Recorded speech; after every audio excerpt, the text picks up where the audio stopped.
미국이 일본을 압박했을 때 일본은 단 3일 만에 결정을 내렸습니다. 하지만 한국은 달랐습니다. 그리고 지금 그 차이가 분명하게 드러나고 있습니다. 한국은 강대국이 함부로 대할 수 없는 나라가 되었기 때문입니다. 이 말을 처음 들은 학생들은 믿기 어렵다는 표정을 지었습니다. 하버드 교수의 설명이 시작되기 전까지는 말이죠. 전 세계가 한국 무기를 찾는 이유, 미국이 한국을 절대 놓지 못하는 이유. 150년 전부터 이어진 한국의 선택이 오늘의 결과를 만들었습니다. 그 충격적인 이야기를 지금부터 공개합니다. 시작하기 전 구독과 좋아요, 그리고 대한민국 화이팅! 댓글로 한국을 응원해주세요. 강의실의 공기는 처음부터 묘하게 팽팽합니다. 하버드에서 열리는 국제 안보 세미나는 늘 비슷한 흐름으로 시작하지만 오늘은 다릅니다. 학생들은 서로 인사를 나누면서도 말끝을 흐리고 노트북 화면을 켜면서도 자꾸 앞쪽 단상을 힐끔거립니다. 누가 오느냐에 따라 강의실의 온도가 달라진다는 걸 이 학교 사람들은 이미 몸으로 알고 있습니다. 하버드 교수라는 말만으로도 그날의 분위기는 쉽게 바뀝니다. 권위가 아니라 긴장입니다. 무엇을 들을지 모르는 긴장, 그리고 듣고 난 뒤에 내가 믿던 질서가 흔들릴지도 모른다는 본능적인 경계심이 깔립니다. 안녕하세요. 저는 조나단 하워드입니다. 미국에서 안보 정책과 동맹 전략을 분석하는 일을 오래 해왔고, 지금은 하버드에서 진행되는 이 세미나의 외부 연구자로 초청되어 들어와 있습니다. 제 역할은 발표자와 학생들 사이에서 질문을 정리하고 토론이 산으로 가지 않게 흐름을 잡는 것입니다. 솔직히 말하면 저는 이 자리에 들어오기 전까지 한국을 특별한 변수로 보지 않았습니다. 한국은 중요한 동맹국이고 기술력도 있고 산업도 강하다는 건 압니다. 하지만 이 세계 질서를 뒤집을 만큼의 존재냐고 묻는다면 저는 선뜻 고개를 끄덕이지 못하는 쪽이었습니다. 한국이 주인공이 되는 이야기는 늘 과장처럼 들렸습니다. 국제 정치의 무대에서 중심축은 결국 미국이고 주변은 그 축을 따라 정렬된다고 믿는 쪽이었기 때문입니다.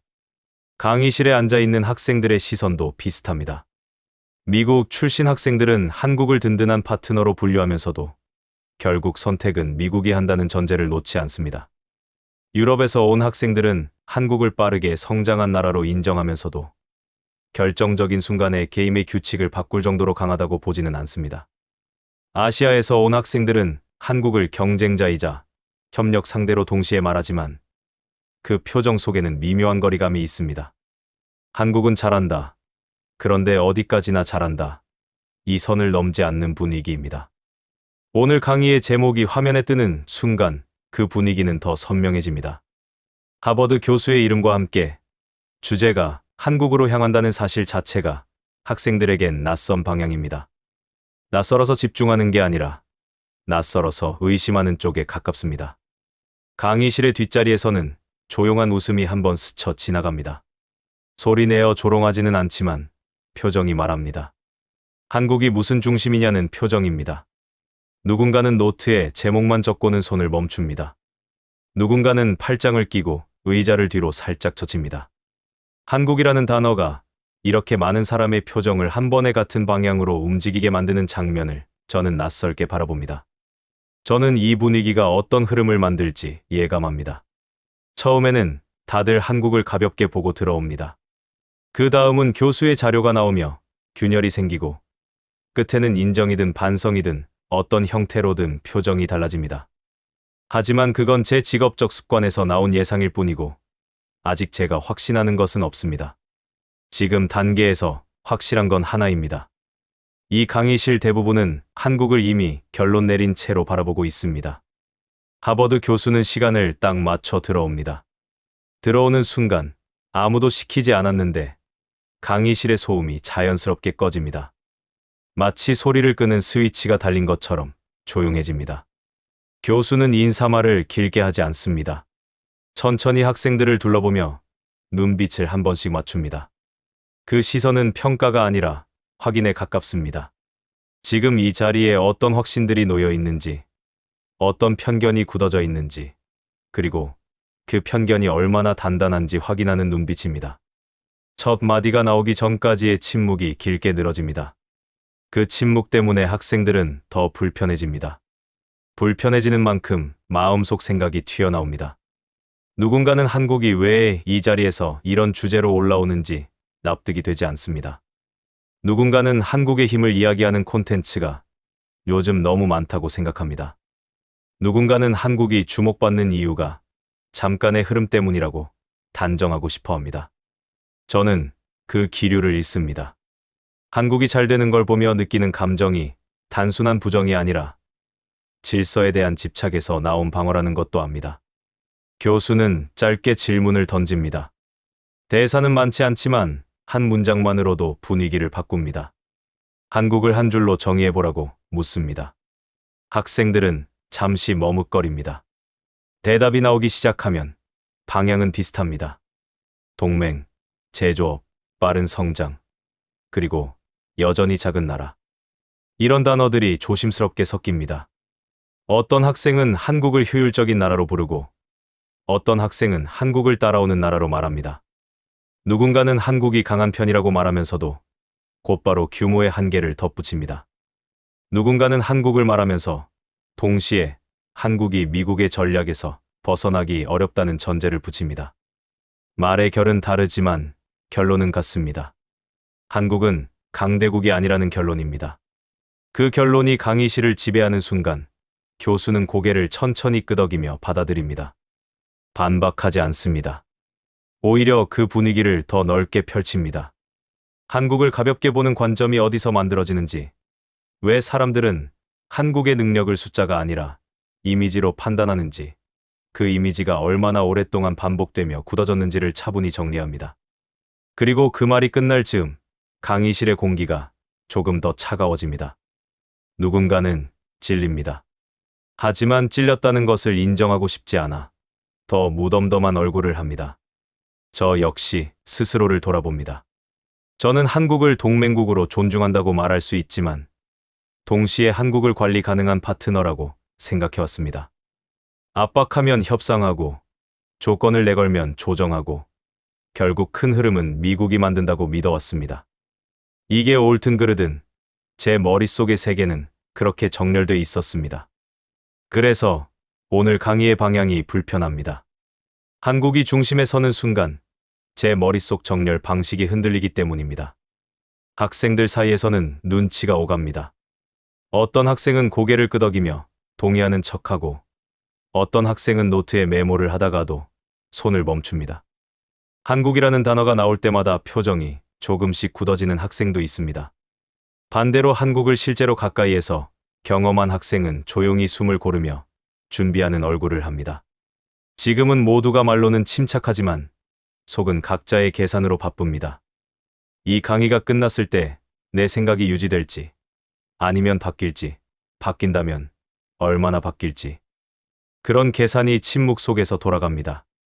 하버드 교수는 본격적인 자료로 들어가기 전에 한 가지를 더 강조합니다. 오늘 이야기의 핵심은 감정이 아니라 검증이라고 말합니다.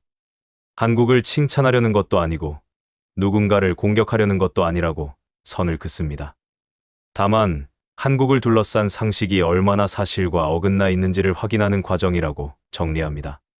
그 말이 끝나자 오히려 강의실은 더 긴장합니다. 칭찬이나 비난이라면 흘려들을 수 있지만 검증은 흘려들을 수 없기 때문입니다. 그 순간 저는 강의실의 분위기가 분명히 바뀌는 걸 봅니다. 방금 전까지는 한국을 가볍게 보던 표정들이 이제는 경계하는 표정으로 바뀝니다. 누군가는 오류를 찾을 준비를 하고 누군가는 반박할 논리를 찾을 준비를 합니다. 한국이 어떻게 이런 무언가를 숨겼다는 말이냐는 표정도 보입니다. 작은 나라 주제에 라는 말이 입 밖으로 나오지 않아도 얼굴에 떠 있습니다. 저는 그 얼굴들을 보며 확신합니다. 지금 이 강의실은 한국을 인정할 준비가 되어 있지 않습니다. 그래서 더 흥미롭습니다. 준비가 되어 있지 않은 사람들에게 하버드 교수가 어떤 방식으로 현실을 들이밀지, 그리고 그 현실이 얼마나 단단할지. 여기까지가 시작입니다. 아직 숫자도, 무기도, 기록도 나오지 않습니다. 그럼에도 강의실은 이미 얼어붙어 있습니다. 이유는 단순합니다. 오늘의 주제가 한국이고 그 한국이 미국의 전략을 흔들 수 있다는 방향으로 흐르고 있기 때문입니다. 지금 이 순간 많은 사람은 속으로 생각합니다. 설마 말이 되나? 그리고 저는 그 생각이 곧 어떤 표정으로 바뀌게 될지 아주 조용히 지켜보고 있습니다. 강의가 본격적으로 진행되자 강의실의 공기는 점점 더 느슨해졌습니다.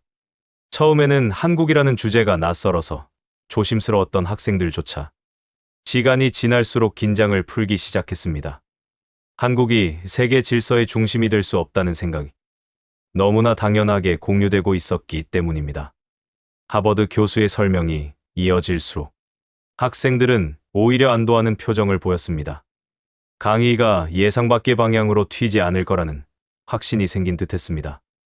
한국 이야기는 결국 미국의 동맹 구조 안에서 정리될 것이라는 기대가 강의실 전체를 감싸고 있었습니다. 미국 출신 학생들 사이에서는 묘한 우월감이 자연스럽게 드러났습니다. 말로 표현하지 않아도 미국이 기준이고 한국은 그 기준에 맞춰 움직이는 대상이라는 인식이 표정과 자세에 그대로 묻어났습니다. 한국이 어떤 선택을 하든 결국 최종 결정은 미국이 내릴 것이라는 확신이 깔려 있었습니다. 유럽에서 온 학생들의 반응은 조금 달랐습니다. 그들은 한국을 평가 대상으로 삼고 있었습니다. 흥미로운 사례, 연구할 가치가 있는 국가. 그러나 어디까지나 분석의 대상일 뿐, 경계하거나 두려워할 존재는 아니라는 태도였습니다. 한국이 안보 환경을 뒤흔들 수 있다는 가정 자체가 학문적으로 과장됐다고 느끼는 시선이었습니다. 아시아권 학생들 중 일부는 조금 더 노골적이었습니다. 한국이 최근 주목받는 이유를 운과 시기라는 말로 정리했습니다. 세계 경제 구조가 우연히 맞아떨어졌고 그 틈을 잘 탔을 뿐이라는 설명이 이어졌습니다. 한국이 주도적으로 판을 짰다는 이야기는 이야기할 가치조차 없다는 분위기였습니다. 강의실 뒤쪽에서는 노트북 화면을 보며 고개를 끄덕이는 모습이 늘어났습니다. 어떤 학생은 이미 다음 일정 생각을 하는 듯했고 어떤 학생은 강의 내용을 들으며 자신의 기존 보고서와 크게 다르지 않다고 판단하는 표정이었습니다. 한국이라는 주제가 그만큼 새롭지 않다는 의미였습니다. 저는 그 장면을 보며 이 강의실이 얼마나 단단한 전제 위에 서 있는지 실감했습니다. 강대국은 정해져 있고 나머지는 그 주변에서 역할을 분담한다는 전제. 그 안에서 한국은 조정 가능한 변수 중 하나에 불과했습니다. 하버드 교수는 이런 분위기를 일부러 방치하는 듯했습니다. 바로 반박하거나 강한 표현으로 균열을 내지 않았습니다. 대신 학생들의 인식을 더 끌어내는 질문을 던졌습니다. 한국이 위협적이라고 느껴본 적이 있는지, 한국이 독자적으로 안보 환경을 바꿀 수 있다고 생각하는지. 이 질문들에 대한 반응은 거의 비슷했습니다. 머뭇거림, 침묵, 그리고 결국 고개를 젓는 모습이 이어졌습니다. 그 과정에서 한국은 점점 더 분명하게 분류됐습니다. 관리 가능한 나라, 예측 가능한 나라, 통제 불가능한 변수는 아니라는 평가였습니다. 학생들 사이에서는 한국이 스스로 위험을 감수할 이유가 없다는 말도 나왔습니다. 굳이 미국과 다른 선택을 할 필요가 없다는 논리였습니다. 어떤 학생은 한국이 그렇게 강하다면 이미 더 큰 역할을 하고 있지 않겠느냐는 말을 던졌습니다. 지금까지 그렇지 않았다는 건 그만큼 한계가 있다는 증거 아니냐는 식의 인식이었습니다. 그 말에 반대하는 목소리는 거의 없었습니다. 강의실의 공기는 점점 확신으로 채워졌습니다. 한국은 잘하지만 결국 틀 안에 있는 나라라는 확신입니다. 그 틀은 미국이 만들고 미국이 유지하며 미국이 필요할 때 조정할 수 있는 구조라는 생각이 너무도 자연스럽게 받아들여지고 있었습니다. 저 역시 그 확신을 완전히 부정하지는 못했습니다. 미국에서 안보 분석을 하며 수없이 많은 동맹국 사례를 봐왔지만 한국을 예외로 분류한 적은 많지 않았기 때문입니다. 한국은 언제나 안정적인 선택지였고, 안정적이라는 말은 곧 예측 가능하다는 뜻이었습니다. 강의실의 분위기는 어느새 느슨함을 넘어 약간의 지루함으로 바뀌기 시작했습니다. 학생들은 한국 이야기가 결국 큰 결론 없이 정리될 거라고 생각하고 있었습니다. 이미 마음속으로 다음 주제로 넘어갈 준비를 하고 있는 모습이었습니다. 그때 하버드 교수는 학생들의 반응을 가만히 바라보며 잠시 말을 멈췄습니다.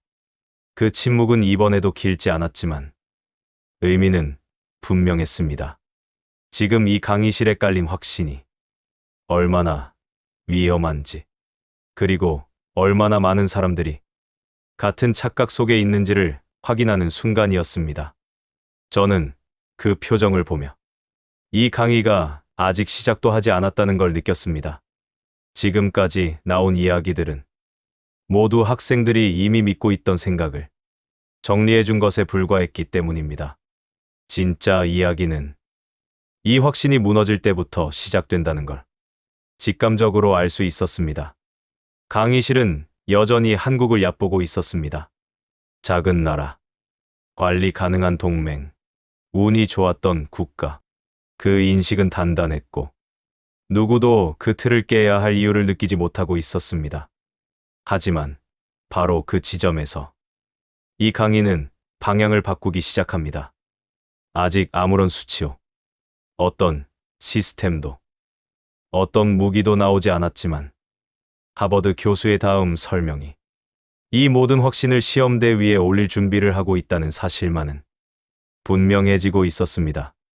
그리고 저는 그 순간 이 강의실에 있는 대부분의 사람들이 곧 자신이 믿어온 상식과 정면으로 마주하게 되리라는 것을 조용히 확신하고 있었습니다. 하버드 교수는 학생들의 여유로운 표정을 한 번 더 확인하듯 강의실을 천천히 훑어봤습니다. 한국이라는 주제가 계속되는 동안 학생들은 아직도 자신들의 확신을 내려놓지 않고 있었고, 한국은 어디까지나 동맹 구조 안에서 이해하면 된다는 태도가 강의실 곳곳에 남아 있었습니다. 누군가는 한국을 이야기할 때조차도 목소리에 긴장감이 없었고, 누군가는 노트북 화면을 다른 자료로 돌려놓은 채로 고개만 끄덕이며 듣고 있었으며, 누군가는 흥미를 잃은 표정으로 펜을 굴리면서 다음 일정만 생각하는 듯했습니다. 그런데 하버드 교수는 그 분위기를 깨려고 일부러 큰 목소리를 쓰지 않았습니다. 자극적인 문장이나 과장된 표현 대신 조용히 화면을 전환했고, 그 화면은 너무 단순해서 오히려 더 불편했습니다. 화려한 영상도, 감정적인 음악도, 누군가를 설득하려는 수사도 없었고, 그저 표와 숫자가 정리된 자료가 정면에 떠 있었습니다. 강의실은 순간적으로 더 조용해졌습니다. 모두가 이런 자료는 흔하다고 생각했지만, 동시에 이런 자료가 등장하는 순간부터 강의의 결이 바뀐다는 것도 알았기 때문입니다. 하버드 교수는 한국의 실제 공개 군사 전력 중에서 특정 방어 체계에 관한 자료라고만 말했습니다. 그리고 그 체계의 핵심을 요약하는 대신 학생들이 먼저 스스로 판단하도록 숫자를 먼저 올려놓았습니다. 탐지 거리, 반응 시간, 명중 오차라는 항목이 나열되었고, 옆에는 기준이 되는 값이 붙어 있었습니다. 처음에는 누군가가 피식 웃는 소리가 들렸습니다. 한국이 이런 자료를 공개했을 리 없다고 생각한 반응이었습니다. 누군가는 한국이 수치를 과장했을 가능성을 먼저 떠올렸고, 누군가는 공개 자료라면 당연히 실제보다 낮게 적어 놓았을 거라고 추측했으며, 누군가는 반대로 공개 자료라서 더 믿을 수 없다는 표정을 지었습니다. 공개된 수치는 대개 정치적인 목적이 섞이기 마련이라는 선입견이 강의실에 깔려 있었습니다. 하버드 교수는 첫 번째 항목을 짚었습니다. 탐지 거리였습니다. 수백 킬로미터 단위의 값이 적혀 있었고, 그 수치만 놓고 보면 단순한 경계 능력이 아니라 위협을 일찍 포착해서 그에 맞는 대응을 설계할 수 있는 수준이라는 의미였습니다. 그 순간 학생들의 반응은 갈라졌습니다. 일부는 고개를 들고 화면을 다시 봤고, 일부는 팔짱을 더 단단히 끼며 믿기 어렵다는 표정을 지었고, 일부는 옆 사람의 노트북 화면을 힐끗 보며 다른 자료를 찾기 시작했습니다. 한국이 저 정도 탐지 범위를 공개 자료로 내놓았다는 것부터가 납득되지 않는다는 느낌이었습니다. 두 번째 항목은 반응 시간이었습니다. 탐지 이후 실제로 대응 체계가 작동하기까지 걸리는 시간은 초 단위로 표기되어 있었고 수치가 지나치게 짧았습니다. 그 숫자가 등장하자 강의실의 공기는 눈에 띄게 바뀌었습니다. 아까까지 느슨하던 학생들이 자세를 고쳐 앉았고 노트북을 덮어두던 사람들이 다시 열었으며 손가락으로 계산을 시작하는 모습도 보였습니다. 누군가 조용히 중얼거렸습니다. 저건 시스템이 아니라 발표 자료용 숫자일 거야. 그 말은 대사가 아니라 분위기였습니다. 대놓고 말하지 않아도 같은 생각이 퍼졌습니다. 저 정도 반응 속도라면 단일 장비 성능만으로는 설명이 안 되고 탐지부터 판단, 지, 발사까지 연결되는 과정 전체가 최적화되어 있어야 가능하기 때문입니다. 그런 수준은 일부 강대국만 가능하다고 믿어왔던 영역이었습니다. 하버드 교수는 세 번째 항목으로 넘어갔습니다. 명중 오차였습니다. 요격 성공률이 아니라 오차 범위가 수미터 단위로 정리되어 있었고 그 값은 모의 시험이 아니라 운용 기준으로 제시된 수치였습니다. 여기서부터 강의실은 거의 반사적으로 오류를 의심하기 시작했습니다. 한 학생은 바로 자료의 조건을 물었습니다. 날씨가 맑은 상황인지, 표적이 단일인지, 전파 교란이 없는지 같은 조건이 빠져 있지 않냐는 질문이었습니다. 또 다른 학생은 산출 기준을 따졌습니다. 시험장에서 몇 번을 쏴서 얻은 값인지, 최대값만 뽑아 적어둔 것인지, 평균인지, 검증 기관은 어디인지 따져 물었습니다. 그 질문들은 한국을 무시할 때 나오는 질문이 아니었습니다. 위협으로 보기 시작할 때 나오는 질문이었습니다. 저는 그 차이를 바로 느꼈습니다. 한국은 더 이상 대충 평가해도 되는 나라가 아니게 된 순간이었습니다. 하버드 교수는 학생들이 오류를 의심하는 흐름을 막지 않았습니다. 오히려 그 의심이 자연스러운 반응이라고 인정하면서 자료의 출처를 하나씩 열어 보였습니다. 정부 공식 발표로 공개된 운용 기준, 다국적 훈련에서 기록된 성능 요약, 외부 평가 보고서에서 확인된 항목, 검증 과정에서 사용된 기준과 범위. 하버드 교수는 이런 내용들을 차근차근 보여줬습니다. 그리고 학생들이 가장 싫어하는 방식으로 설명했습니다. 감정 대신 절차로, 추정 대신 근거로, 믿으라는 말 대신 확인하라는 방식으로 말입니다. 그럼에도 학생들은 쉽게 무너지지 않았습니다. 이번에는 다른 방향으로 오류를 의심했습니다. 수치가 맞다고 치더라도 해석이 틀렸을 가능성을 찾기 시작했습니다. 탐지거리는 탐지일 뿐이며 실제 요격과는 다를 수 있다. 반응 시간은 특정 구간만 떼어낸 값일 수 있다. 명중 오차는 이상적인 시험 환경에서만 가능한 숫자일 수 있다는 식의 반론이 이어졌습니다. 그 반론들은 겉으로 보기엔 합리적이었지만 그 속에는 한국이 저 정도일 리 없다는 감정이 섞여 있었습니다. 저는 그 감정을 읽을 수 있었습니다. 강의실은 아직도 한국을 작은 나라라고 생각했고 작은 나라가 가진 능력은 어느 선을 넘지 못한다는 선을 마음속에 그어두고 있었습니다. 하버드 교수는 그 선을 조금씩 지워나갔습니다. 이번에는 숫자 하나로 끝내지 않았습니다. 탐지거리 하나를 던지고 끝내는 대신 그 탐지가 실제로 어떤 상황에서 어떻게 연결되는지를 사례로 이어붙였습니다. 복수의 위협을 동시에 처리한 훈련 기록. 서로 다른 방향에서 들어오는 목표물을 분리해 추적한 과정. 짧은 시간 안에 연속 대응이 이루어진 그 과정에서 체계가 멈추거나 지연되지 않았다는 평가. 이런 사례들이 숫자 옆에 붙자 강의실은 점점 더 조용해졌습니다. 말이 줄어드는 것이 아니라 머릿속 계산이 많아져서 말이 사라지는 침묵이었습니다. 그리고 그 침묵 속에서 새로운 반응이 나타났습니다. 처음에는 한국이 과장했을 거라고 생각하던 사람들이 이제는 한국이 일부만 공개했을 거라고 생각하기 시작했습니다. 같은 사실을 놓고도 의심의 방향이 바뀐 것입니다. 처음에는 숫자가 틀렸다고 의심했고 다음에는 숫자의 조건이 유리했을 거라고 의심했고 그 다음에는 숫자가 맞다면 공개한 것이 전체가 아닐 거라고 의심하기 시작했습니다. 이 변화는 아주 중요한 신호였습니다. 한국이 가진 능력이 없다고 말하는 단계가 끝나고 한국이 가진 능력이 얼마나 숨겨져 있는지 따지는 단계로 넘어간 것입니다. 그때부터 강의실의 관심은 결과에서 원인으로 이동했습니다. 처음에는 한국이 어느 정도 성능을 가졌는지 여부만 다투던 학생들이 이제는 왜 한국이 이런 체계를 만들 수 있었는지로 질문을 바꾸기 시작했습니다. 어떤 국가는 왜 이런 통합 체계를 만들지 못했는지, 왜 일부 강대국만 가능하다고 믿었던 수준이 한국에서 등장했는지, 한국은 어떤 환경이기에 이런 속도와 정확도를 필요로 하는지, 한국은 어떤 방식으로 현장 적용을 이렇게 빠르게 돌렸는지. 질문이 바뀌자 강의실의 공기는 완전히 달라졌습니다. 이제 한국은 분석의 대상이 아니라 연구의 핵심이었습니다. 하버드 교수는 그 흐름을 놓치지 않고 조용히 한 문장을 덧붙였습니다. 지금까지 보여준 것은 한국이 공개한 것 중 일부에 불과하다는 말이었습니다. 그 문장이 나오자 학생들의 얼굴이 잠깐 굳었습니다. 수치가 여기까지 쌓였는데 일부라면 나머지는 무엇이냐는 질문이 자동으로 떠올랐기 때문입니다.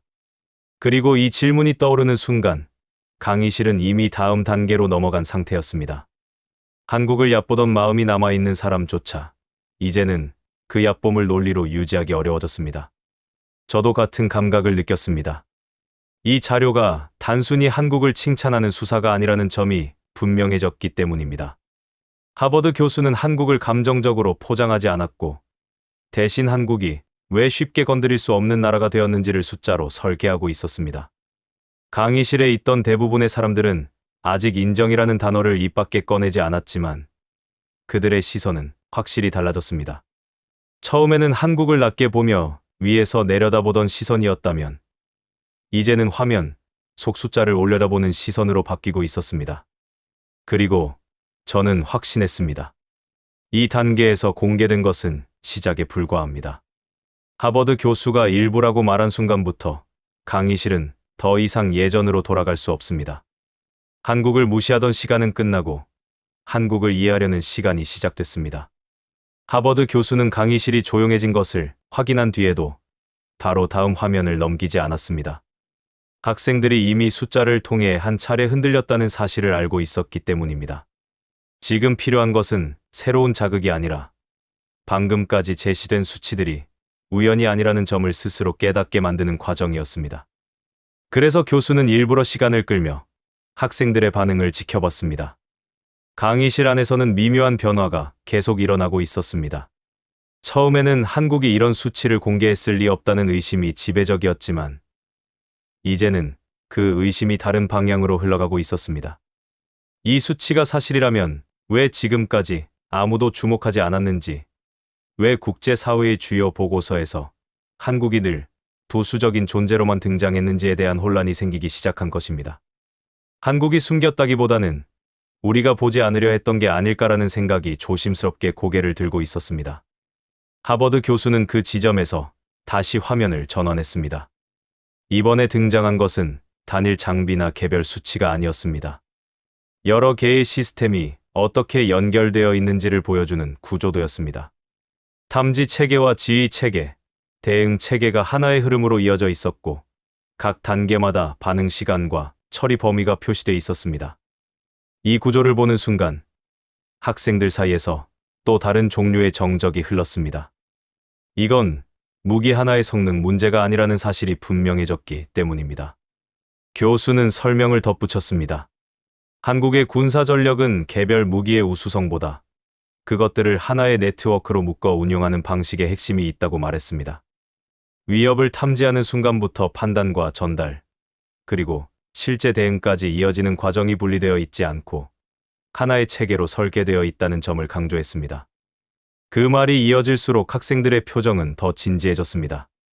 이 정도 수준의 통합 구조는 단순히 돈이나 기술만으로 완성되지 않는다는 사실을 모두가 알고 있었기 때문입니다. 이어서 제시된 수치는 더 직접적이었습니다. 동시에 처리 가능한 위협의 개수, 다중방향에서 접근하는 목표물을 구분해 대응하는 능력, 연속 상황에서도 성능 저하 없이 유지되는 반응 속도 같은 값들이 화면에 나타났습니다. 이 수치들은 하나하나만 보면 이해할 수 있는 범위였지만 모두를 한 번에 놓고 보면 상식적인 선을 넘어서는 조합이었습니다. 어떤 학생은 노트북 화면에 숫자를 적어 놓고 직접 계산하기 시작했고, 어떤 학생은 고개를 갸웃거리며 같은 표를 반복해서 읽었습니다. 강의실 뒤쪽에서는 다시 오류 가능성이 언급되기 시작했습니다. 하지만 이번에는 단순한 부정이 아니었습니다. 이 정도 규모의 통합 체계라면 특정 상황에서만 가능한 성능일 수 있다는 식의 보다 정교한 의심이 나왔습니다. 교수는 그 의심을 피하지 않았습니다. 오히려 여러 환경에서 동일한 기준으로 측정된 기록을 추가로 보여주며 조건이 바뀌어도 체계 전체의 흐름이 유지된다는 점을 설명했습니다. 그 설명이 이어질수록 의심은 점점 설 자리를 잃어갔습니다. 특히 학생들의 반응이 크게 바뀐 지점은 이 체계가 방어 목적에만 머무르지 않는다는 설명이 나왔을 때였습니다. 한국은 위협을 막아내는 데서 끝나지 않고 그 과정에서 얻은 정보를 실시간으로 분석해 다음 대응을 조정하는 구조를 갖추고 있다는 점이 강조됐습니다. 이 말은 단순한 방어 시스템이 아니라 상황 전체를 관리하는 능력을 의미했습니다. 강의실에서는 처음으로 작은 탄성이 흘러나왔습니다.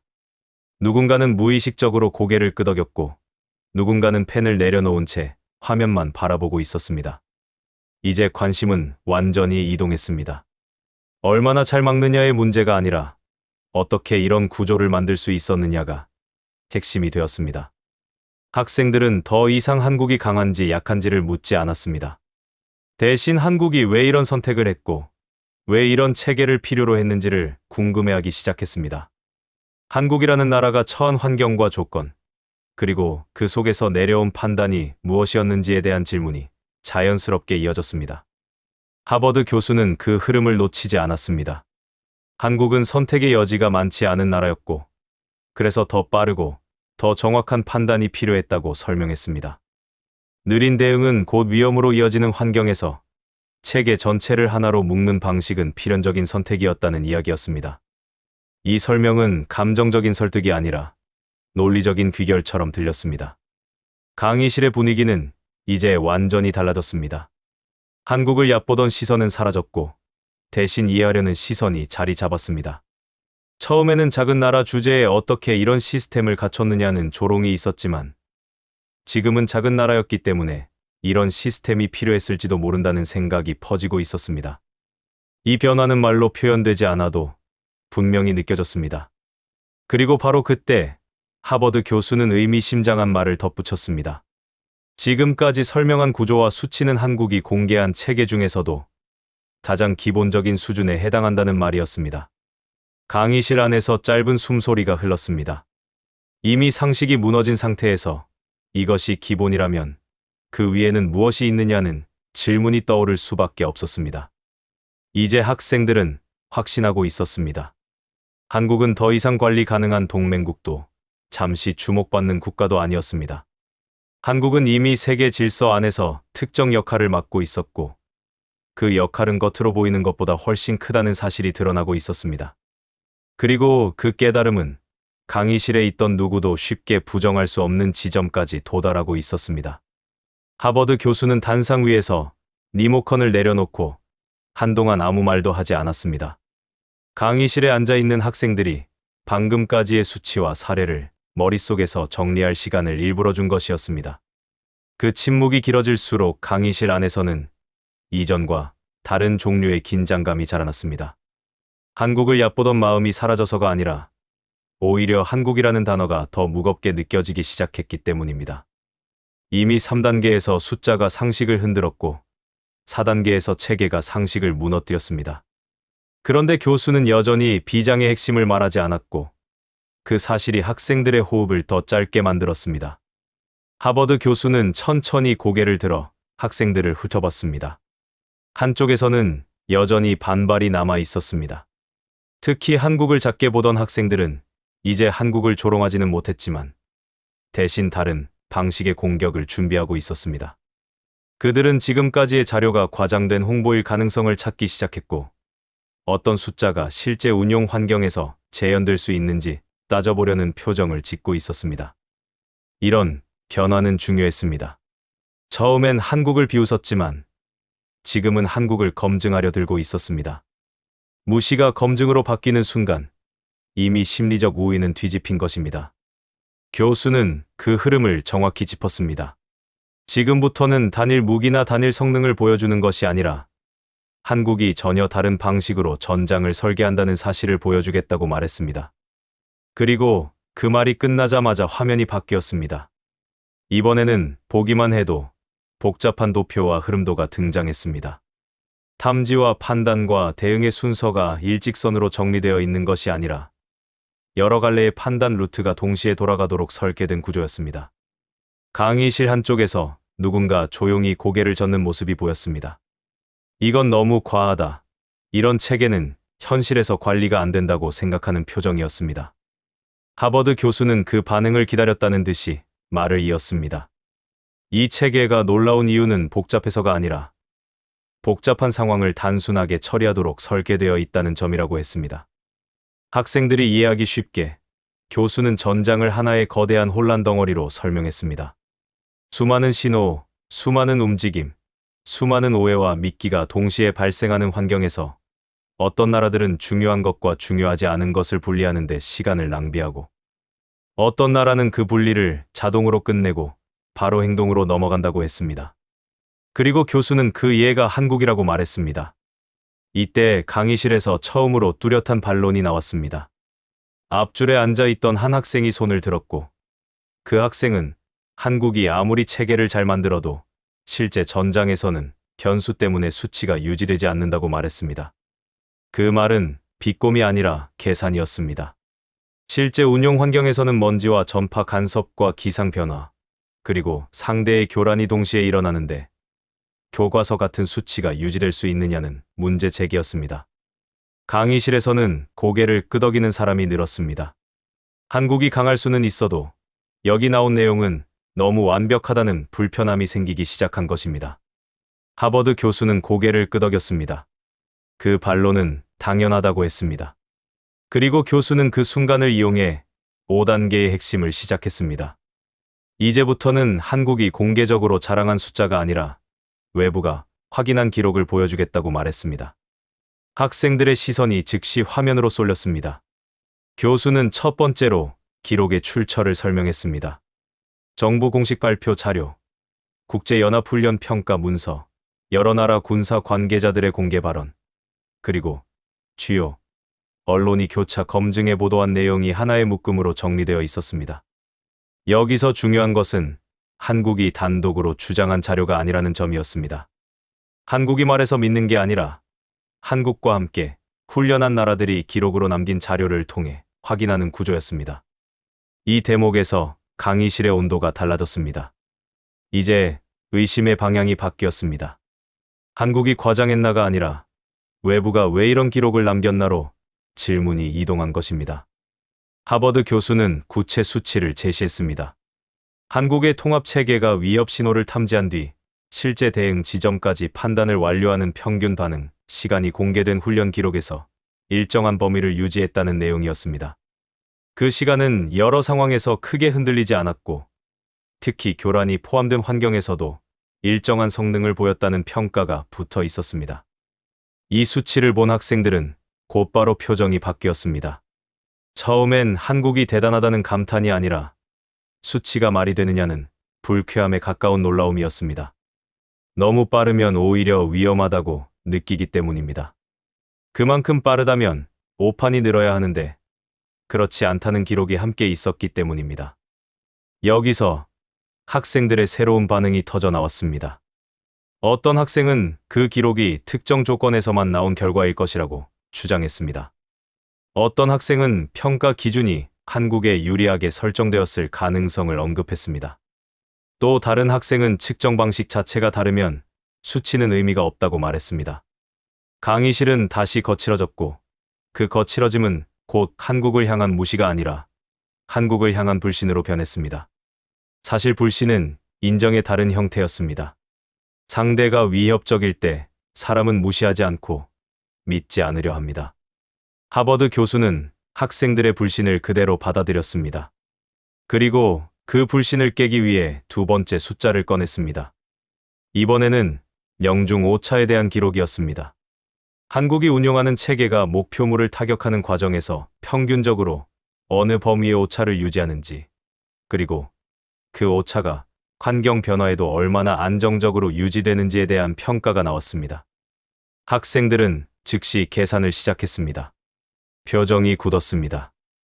이 오차 범위는 단순히 무기의 성능이 아니라 탐지와 추적과 계산과 발사와 수정이 모두 정확해야 가능한 수치였기 때문입니다. 즉, 한 부분만 잘해서 되는 것이 아니라 전체가 정확해야만 나오는 결과였습니다. 강의실 뒤쪽에서 누군가 조용히 웃었습니다. 비웃음이 아니라 믿기 어려워서 나오는 웃음이었습니다. 처음에는 한국이라는 작은 나라가 이런 체계를 숨겼다는 설정 자체가 황당하게 느껴졌지만 지금은 이 기록이 사실이라면 우리가 한국을 얼마나 잘못 보고 있었는지 스스로 확인하는 순간이 되었습니다. 하지만 여전히 끝이 아니었습니다. 하버드 교수는 학생들이 다시 도망갈 구멍을 막았습니다. 이 수치들이 한 번의 사례로 나온 것이 아니라 복수의 환경과 복수의 훈련에서 반복 확인되었다는 점을 강조했습니다. 여기서 중요한 것은 같은 수치가 계속 나온다는 사실이 아니라 수치가 나오는 조건이 다르다는 사실이었습니다. 바다 환경과 산악 환경, 도시 환경, 그리고 복잡한 전파 간섭이 있는 상황에서 기록의 방향성이 일관됐다는 점이 학생들을 더 당황하게 만들었습니다. 오류를 의심하던 사람들은 이제 오류를 설명할 언어를 잃어가기 시작했습니다. 이때 강의실에서 가장 크게 흔들린 사람들은 처음부터 한국을 얕보던 학생들이었습니다. 그들은 처음에는 한국을 작다고 말했고 그 다음에는 한국이 운 좋게 한 분야에서만 치고 올라왔을 뿐이라고 말했습니다. 그런데 지금 화면에는 한 분야가 아니라 여러 요소가 동시에 맞물린 결과가 나타나 있었습니다. 어떤 학생은 노트에 적어 내려가던 손을 멈추고 펜을 손가락 사이에서 굴리기 시작했습니다. 이건 인정하기 싫을 때 나오는 습관적인 움직임이었습니다. 하버드 교수는 바로 그 타이밍에 비장의 실력 공개를 통쾌하게 만드는 장면을 설계했습니다. 교수는 학생들이 방금까지 본 자료가 한국이 공개한 성과의 전체가 아니라 외부가 확인할 수 있는 일부에 불과하다고 말했습니다. 즉, 지금까지의 기록은 한국이 보여준 것이 아니라 한국이 어쩔 수 없이 드러난 것이라는 뜻이었습니다.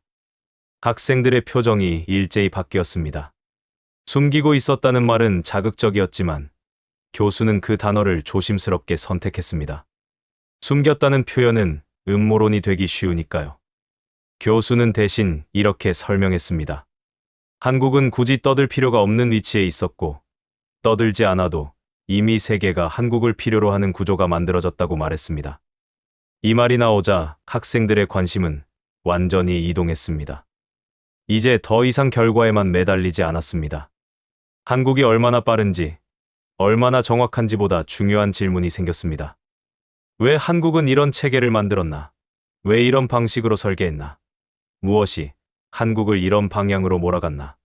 그리고 한국이 이렇게 준비할 수밖에 없었던 조건은 무엇인가로 시선이 이동한 것입니다. 이 변화는 강의실에서 분명하게 보였습니다. 누군가는 화면을 찍으려다가 멈칫했고 누군가는 아예 노트북을 닫고 교수의 말을 듣기 시작했습니다. 기록을 외우려는 태도에서 원인을 이해하려는 태도로 넘어간 것입니다. 그리고 바로 그 순간 통쾌함이 완성되기 시작했습니다. 한국을 얕보던 외국의 시선이 한국을 분석하는 시선으로 바뀌었기 때문입니다. 그들은 여전히 자존심이 상해 있었지만 이제는 비웃을 수가 없었습니다. 오히려 한국의 체계가 어떻게 구성되어 있는지 파헤치려고 들었습니다. 학생들 사이에서 조용한 속삭임이 늘었습니다. 한국이 여기까지 준비한 이유가 단순히 기술 경쟁 때문이 아니라면 그 배경은 무엇일까? 하버드 교수는 그 속삭임을 들었고 그 질문이 나왔다는 사실 자체가 이미 승부가 끝났다는 증거라고 생각하는 듯했습니다. 교수는 결론을 서두르지 않았습니다. 아직 더 큰 비장의 무기는 남아 있었습니다. 다만 5단계에서 해야 할 일은 분명했습니다.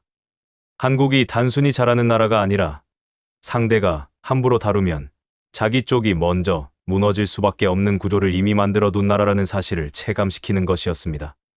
그리고 지금 강의실의 분위기는 그 방향으로 완전히 돌아서 있었습니다.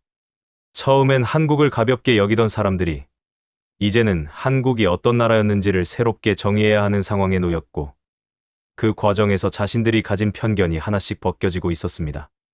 하버드 교수는 마지막으로 화면을 잠시 껐습니다.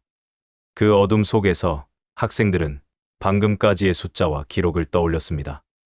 오류를 의심했던 과정, 출처를 확인한 과정, 재검증을 거치며 의심이 깨진 과정, 그리고 숫자가 쌓이면서 시선이 바뀐 과정이 한 번에 되감기처럼 스쳐갔습니다.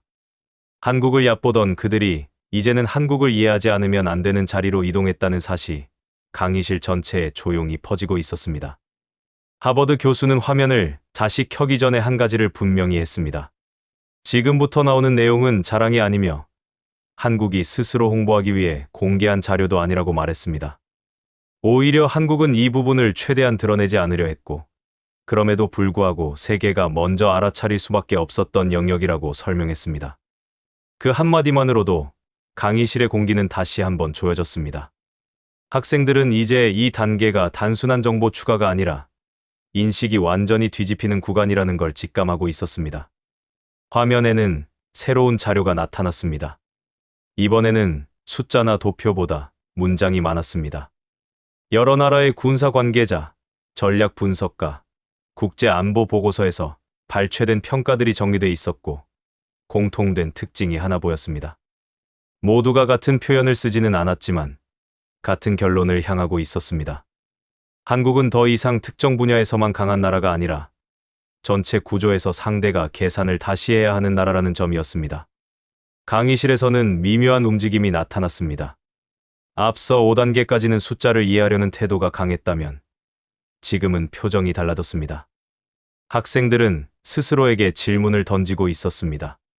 만약 이 평가들이 사실이라면 지금까지 우리가 국제 질서를 설명할 때 한국을 너무 단순한 위치에 놓아온 것은 아닌가라는 질문이었습니다. 그 질문이 떠오른 순간 이미 참교육은 절반 이상 진행된 셈이었습니다. 하버드 교수는 이 평가들이 어떤 상황에서 나왔는지를 설명하기 시작했습니다. 국제훈련과 공동작전, 위기 대응 시나리오, 그리고 실제 분쟁을 가정한 시뮬레이션에서 한국의 역할이 어떻게 변화해 왔는지를 하나씩 짚었습니다. 과거에는 보조 역할로 분류되던 한국이 어느 순간부터는 전체 흐름을 좌우하는 변수로 평가되기 시작했다는 점이 강조됐습니다. 이 변화는 갑작스럽게 일어난 것이 아니라 일정한 패턴을 가지고 반복되면서 누적되었다는 설명이 이어졌습니다. 학생들 중 일부는 다시 반론을 준비하는 듯 보였습니다. 이번에는 기술이 아니라 정치적 해석을 문제 삼으려는 표정이었습니다. 한국을 높게 평가하는 것이 외교적 균형을 위한 발언일 가능성, 동맹을 강화하기 위한 수사일 가능성을 떠올리는 모습이었습니다. 하지만 교수는 그 예상까지 이미 계산해둔 듯했습니다. 그는 평가가 나온 맥락을 하나씩 분리해 설명했습니다. 외교적 발언과 내부 보고서, 공개 발언과 비공개 평가를 구분했고, 그 중 상당수가 외부 압박이나 정치적 고려 없이 작성된 자료라는 점을 짚었습니다.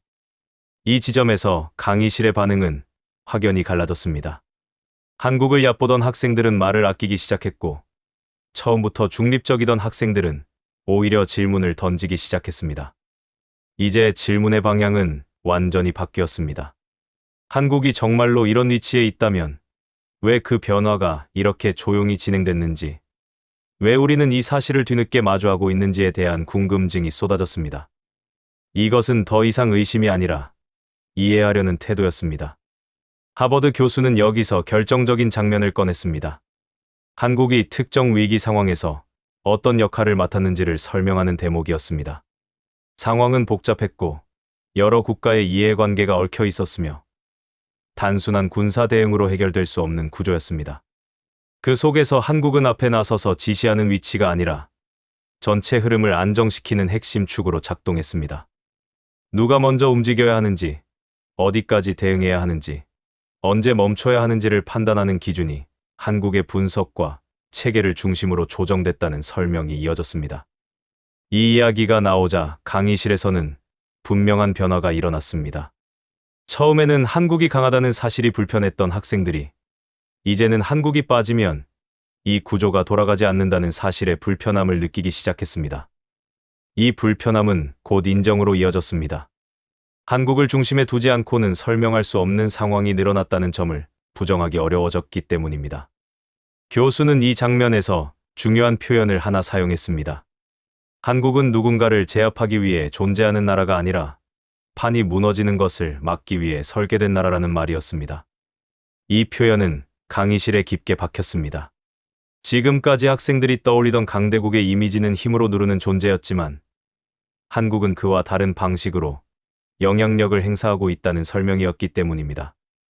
이 순간부터 한국의 위상은 단순한 군사력의 문제가 아니라 질서를 유지하는 능력의 문제로 재정이 되기 시작했습니다. 강의실에서는 다시 계산이 시작됐습니다. 만약 한국이 이런 역할을 맡고 있다면 미국을 포함한 다른 나라들은 한국을 함부로 압박할 수 없다는 결론에 도달하게 됩니다. 압박은 곧 구조의 불안정으로 이어질 수 있고 그 불안정은 결국 자신들에게 되돌아오기 때문입니다. 이 논리가 머릿속에서 연결되는 순간 학생들의 표정은 완전히 달라졌습니다. 이제 한국을 건드릴 수 있느냐 없느냐의 문제가 아니라 건드리는 것이 과연 합리적인 선택이냐는 질문으로 바뀌었습니다. 하버드 교수는 이 흐름을 놓치지 않았습니다. 그는 미국의 입장에서 이 상황을 어떻게 바라보는지를 설명했습니다. 미국은 한국을 통제의 대상으로 보기보다 함께 유지해야 할 축으로 인식하기 시작했고 그 인식이 전략 전반에 반영되고 있다는 점이 강조됐습니다. 이 설명은 강의실에 있던 미국 출신 학생들에게 특히 강하게 다가왔습니다. 그들 역시 자국의 전략을 단순한 우월 구조로 이해해왔기 때문입니다. 이제 참교육의 성격은 분명해졌습니다. 한국은 목소리를 높여 자신의 위상을 주장하지 않았습니다. 대신 구조와 결과, 그리고 반복된 사례를 통해 상대가 스스로 판단하게 만들었습니다. 한국을 얕보던 외국의 시선은 어느새 한국을 중심에 놓고 계산하지 않으면 안 되는 시선으로 바뀌어 있었습니다. 이 변화는 누군가의 선언으로 이루어진 것이 아니라 부정할 수 없는 현실의 누적에서 비롯된 것이었습니다. 강의실 뒤쪽에서는 조용한 한숨이 흘러나왔습니다. 그 한숨에는 패배감과 놀라움, 그리고 뒤늦은 이해가 섞여 있었습니다. 처음에는 한국이라는 나라를 너무 쉽게 정의해왔다는 자각이었고, 그 정의가 얼마나 피상적이었는지를 깨닫는 순간이었습니다. 이제 학생들은 더 이상 한국을 작은 나라라고 말할 수 없게 되었습니다. 크기와 영향력이 반드시 비례하지 않는다는 사실을 이 단계에서 확실히 체감했기 때문입니다. 하버드 교수는 마지막으로 이렇게 정리했습니다. 한국이 지금 이 위치에 서기까지 단기간의 도약이나 우연은 없었다는 점을 강조했습니다. 수십 년 동안 누적된 선택과 준비, 그리고 위기 상황에서의 판단이 지금의 구조를 만들었다는 말이었습니다. 그 말이 끝났을 때 강의실은 완전히 다른 공간이 되어 있었습니다. 처음 들어올 때와 같은 사람들, 같은 자리였지만 한국을 바라보는 인식만큼은 완전히 달라져 있었습니다. 6단계가 끝난 이 순간, 한국은 더 이상 설명의 대상이 아니었습니다. 한국은 기준이 되었고, 다른 나라들의 전략과 선택을 재정렬하게 만드는 중심축으로 자리 잡았습니다. 그리고 이 변화는 아직 끝이 아니었습니다. 이제 남은 단계에서는 왜 전 세계가 한국을 필요로 하게 되었는지, 그리고 이 선택이 한국의 위상을 어디까지 끌어올리고 있는지가 더욱 분명하게 드러나게 됩니다. 하버드 교수는 6단계를 끝내고도 바로 결론으로 달려가지 않습니다. 강의실이 조용해진 이유가 납득해서가 아니라 납득을 미루는 방식으로 버티고 있다는 걸 알고 있기 때문입니다. 사람은 숫자에 설득되면서도 동시에 숫자를 핑계로 도망치기도 합니다. 방금까지 한국의 구조와 역할이 얼마나 중요해졌는지 설명을 들었지만 마음 한쪽에는 아직 이런 마지막 방어가 남아 있습니다. 좋다. 한국이 중요하다는 건 인정하겠다. 하지만 그건 특정 상황에서만 그런 것 아니냐. 그 중요함도 결국 미국이 결정하는 판 위에서만 가능한 것 아니냐. 한국이 기준이 된다는 말은 과장 아니냐. 이런 식의 미세한 반발이 표정에 남아 있습니다. 하버드 교수는 그 반발을 정면으로 건드립니다. 이번 단계에서는 한국이 얼마나 강한지를 묻지 않습니다. 한국이 빠지면 무엇이 무너지는지 묻습니다. 화면이 바뀌고 이번에는 그래프나 도표보다 체크리스트에 가까운 문서가 나타납니다. 전쟁을 하자는 문서가 아니라 위기 상황에서 어떤 체계가 무엇을 책임지는지 정리한 평가표입니다. 어느 나라가 아니라 어떤 기능이 먼저 적혀 있고 그 기능 옆에 가능 여부가 적혀 있습니다. 학생들의 시선이 그 표로 몰리자 하버드 교수는 아무렇지 않게 말합니다. 한국을 빼고 이 표를 다시 채워보자고요. 그 말이 떨어지는 순간 강의실에서 아주 짧은 기침이 나옵니다. 누군가 웃음으로 넘기려다가 실패한 소리입니다. 처음 반응은 여전히 얕봄에 가깝습니다. 누군가는 속으로 생각합니다. 한국이 빠지면 다른 나라가 하면 되지. 세상에 한국이 아니면 안 되는 기능이 어디 있냐. 한국이야말로 미국 체계에 기대서 움직이는 나라 아닌가. 그런 시선이 남아있는 학생들이 표의 첫 항목을 읽기 시작합니다.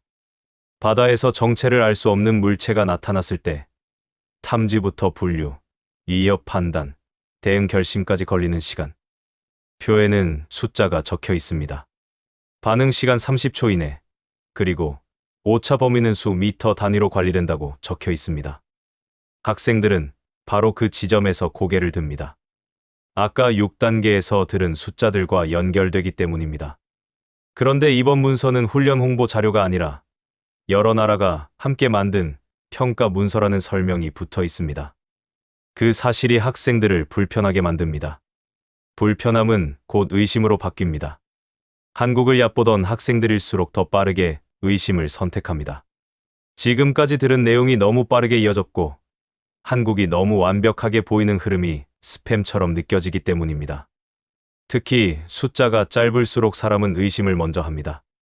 30초, 수 미터, 이런 표현은 말로 듣기에는 멋지지만 실제로는 오류가 가장 많이 섞이는 구간이기도 합니다. 강의실 한쪽에서 누군가가 노트북을 열고 같은 항목을 찾기 시작합니다. 다른 나라의 훈련 보고서, 연구기관의 공개 자료, 그리고 정부 발표 문서들을 뒤지기 시작합니다. 하버드 교수는 그 움직임을 막지 않습니다. 오히려 그게 필요하다고 생각합니다. 한국을 얕보던 시선이 무너지는 과정은 스스로 손으로 확인하는 순간에 가장 강하게 일어나기 때문입니다. 다른 학생들도 뒤따릅니다. 누군가는 한국의 수치가 너무 좋아서 오타일 거라고 말합니다. 이 정도면 숫자 하나쯤 잘못 적힌 것 아닙니까? 누군가의 감정이 실린 수치 아닙니까? 이런 분위기가 고개를 들기 시작합니다. 하버드 교수는 다시 화면을 넘깁니다. 이번에는 같은 기능이 다른 문서에도 반복해서 등장하는 부분을 보여줍니다. 같은 기능, 비슷한 수치, 다른 출처. 어떤 문서는 국제훈련 평가 요약이고 어떤 문서는 국회 보고용으로 공개된 자료이며 또 어떤 문서는 외국 연구기관이 분석한 문서입니다. 출처가 달라지는데 숫자가 크게 흔들리지 않는다는 사실이 학생들의 입을 닫게 합니다. 오류가 아니라면 이제는 현실이라는 뜻이기 때문입니다. 여기서 한국을 얕보던 학생들의 반응이 두 갈래로 갈립니다. 첫 번째는 더 강한 의심으로 버티는 반응입니다. 그래, 숫자는 맞을 수 있다. 하지만 그건 특정 상황에서만 가능한 것 아니냐. 실제 위기에서 똑같이 작동하겠냐. 장비가 좋아도 사람이 못 따라가면 의미 없지 않냐. 이런 식으로 원인을 다른 곳으로 돌립니다. 두 번째는 침묵으로 들어가는 반응입니다. 숫자가 맞는 순간 얕봄을 유지할 언어가 줄어들기 때문입니다. 하버드 교수는 두 반응을 모두 예상하고 둘 다 한 번에 무너뜨릴 재검증 장면을 준비합니다. 그는 강의실에 있는 학생들에게 화면 속 특정 항목을 직접 선택하게 합니다. 그리고 그 항목에 대응하는 실제 훈련 기록을 연결합니다. 기록은 영상처럼 자극적으로 편집된 것이 아니라 시간과 위치, 통신 로그가 나열된 냉정한 형태입니다. 학생들은 이 형식을 보는 순간 더 당황합니다.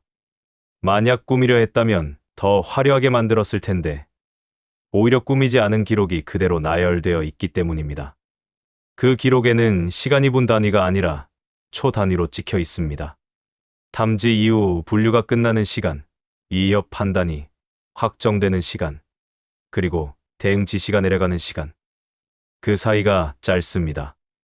너무 짧아서 학생들은 다시 오류를 의심합니다. 타임스탬프가 잘못 입력된 게 아닙니까? 통신 로그가 편집된 게 아닙니까? 그 짧은 시간에 저 복잡한 판단이 끝날 수 있습니까? 질문이 머릿속에서 튀어나옵니다. 하버드 교수는 여기서 한 번 더 재검증을 합니다. 그는 같은 시나리오를 다른 훈련의 기록과 나란히 놓습니다. 그리고 한국이 포함된 경우와 포함되지 않은 경우를 비교하게 만듭니다. 한국이 포함된 경우에는 참지와 판단의 흐름이 끊기지 않고 대응이 결정되는 속도가 일정하게 유지됩니다. 한국이 빠진 경우에는 첫 탐지는 비슷해도 분류가 늦어지고 책임 소재가 분산되며 판단이 흔들리다가 대응이 한 박자 늦습니다. 학생들은 이 비교에서 더 크게 흔들립니다. 왜냐하면 여기서 중요한 것은 한국이 빨랐다는 자랑이 아니라 한국이 들어가면 전체가 빨라진다는 구조이기 때문입니다. 한국이 단독으로 무언가를 해냈다는 이야기가 아니라 한국이 있는 순간 여러 나라의 움직임이 하나로 묶인다는 이야기입니다. 이것이 7단계의 반전이 시작되는 지점입니다. 강의실에서 누군가가 작은 목소리로 말합니다. 저건 장비가 아니라 체계다. 하버드 교수는 그 한마디를 놓치지 않습니다. 한국이 지금까지 무엇을 숨겨왔는지의 핵심은 특정 무기 하나가 아니라 체계라고 말합니다. 체계는 눈에 잘 보이지 않기 때문에 얕보기 쉽고, 체계는 숫자로 증명되기 전까지는 믿기 어렵기 때문에 무시하기 쉽습니다. 그리고 체계는 한번 작동하기 시작하면 대체가 어렵습니다. 바로 그 이유 때문에 미국이 한국을 쉽게 대하지 못한다고 설명합니다.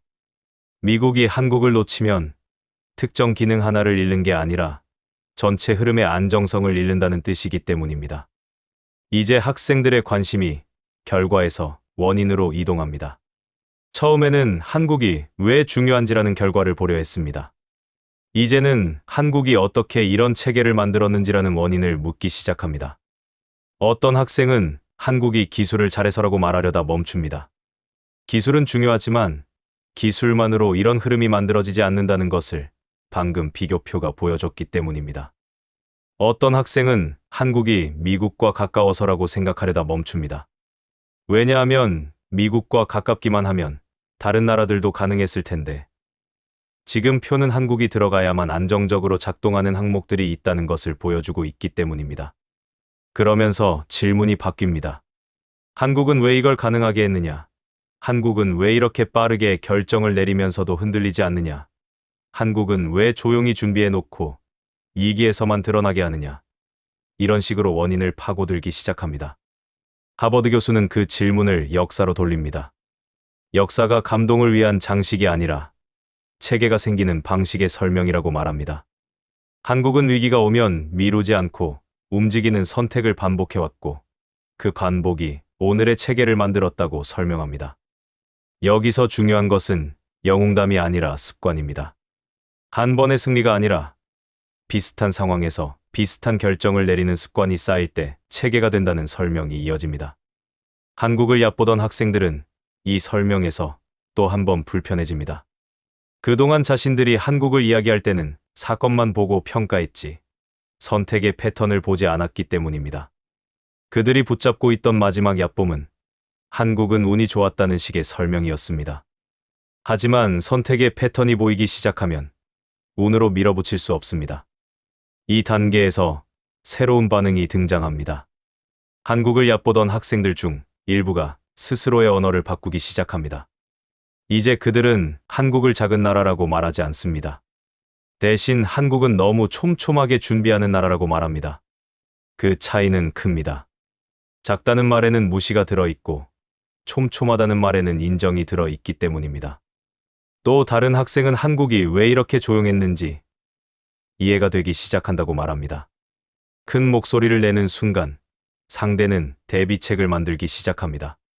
한국은 대비책을 만들 시간을 주지 않고 필요한 순간에만 작동을 보여줬고, 그 과정에서 한국이 가진 핵심은 더 오래 숨겨졌다고 말합니다.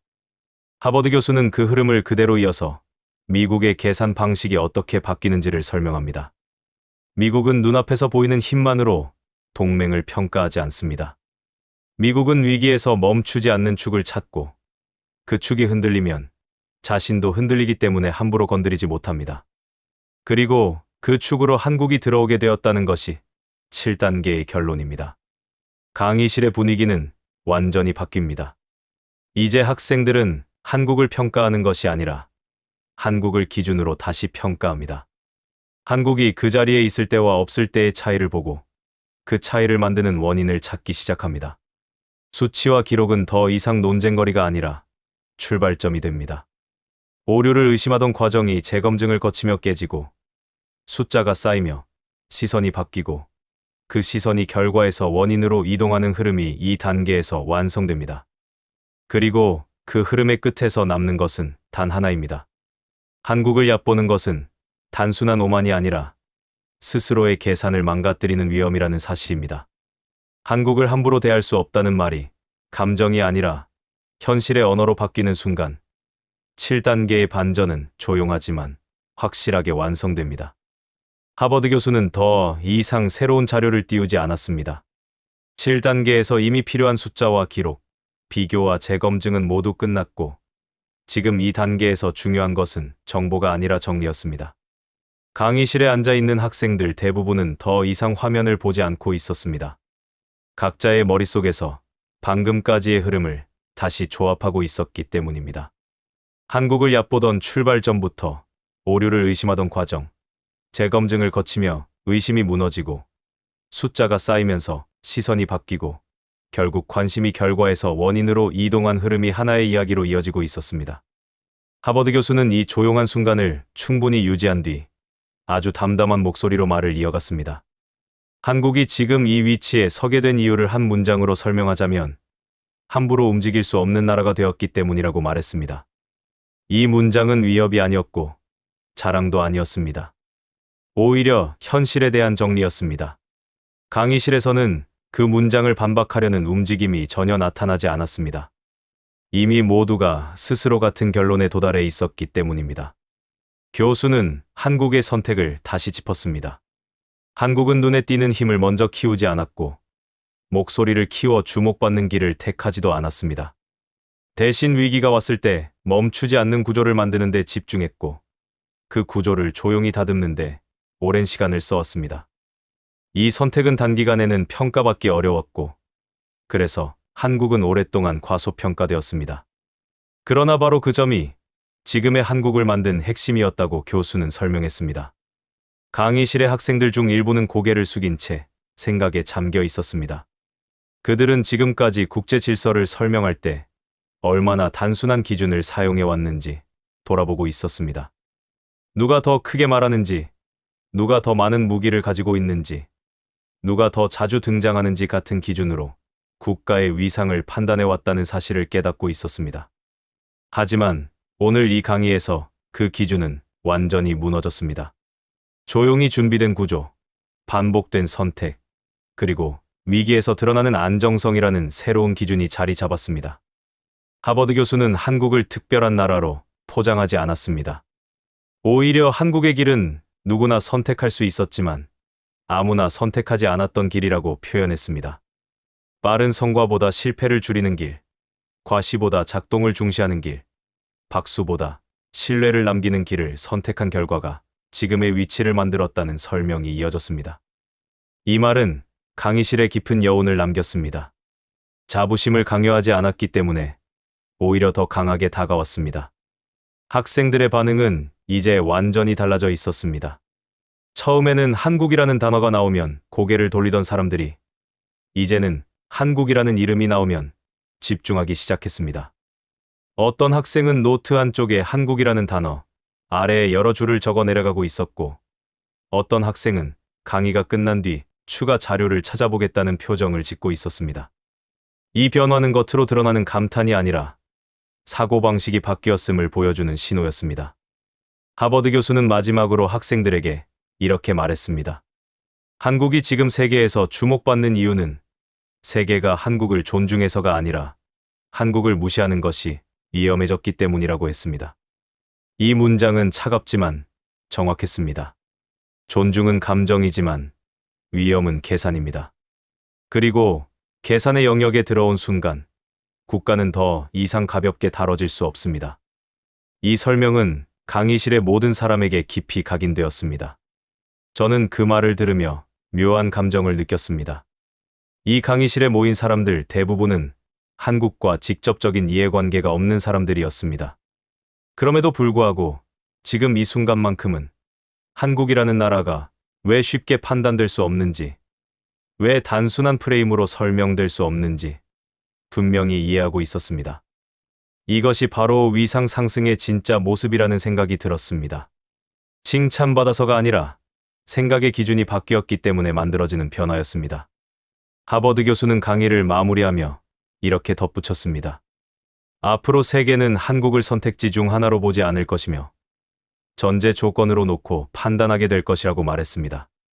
한국이 어떻게 행동할지, 한국이 어디까지 개입할지, 한국이 어떤 결정을 내릴지를 먼저 고려하지 않으면 계산이 성립하지 않는 상황이 이미 만들어졌다는 설명이었습니다. 이 말이 끝났을 때 강의실은 완전히 정리된 공기에 잠겼습니다.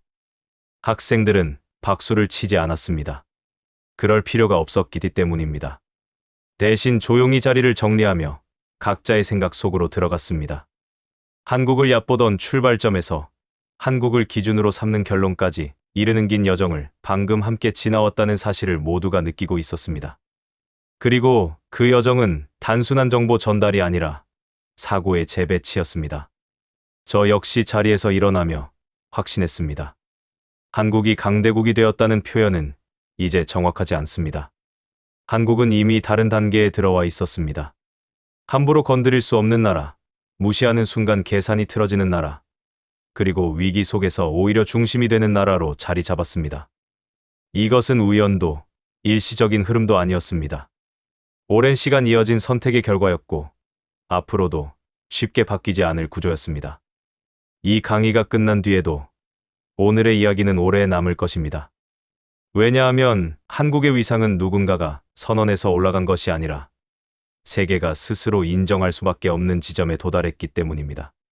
조용하지만 단단하게 한국은 이미 그 자리에 서 있었습니다.